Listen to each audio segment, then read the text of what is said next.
ஜாதகப்படி புது வீட்டிற்கு யோகமான திசையில் தலைவாசல் அமைத்து நன்மை பெறுங்கள்.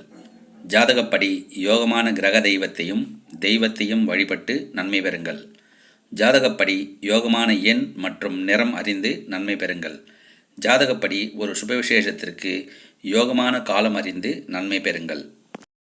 நடந்து கொண்டிருக்கும் தற்காலிக கோச்சார குரு பெயர்ச்சி, சனி பெயர்ச்சி, ராகு கேது பெயர்ச்சி கிரக பலன்களானது 12 ராசி மற்றும் 12 லக்னத்தார்களை உயர்த்தும் அல்லது வீழ்த்தும். வீழ்வதும் உயர்வதும் அவரவர் ஜாதக கட்டம் கிரகநிலைகள் பொறுத்தது. அக்காலத்தில் மிகப்பெரிய கோயில்கள் வேத சாஸ்திரம், ஜோதிட சாஸ்திரம், வாஸ்து சாஸ்திரம், சிற்பக்கலை சாஸ்திரம் துணை கொண்டுதான் கட்டப்பட்டது. இக்கலைகளை சரியான முறையில் கடைபிடித்து காப்பது நாம் அனைவரின் கடமை.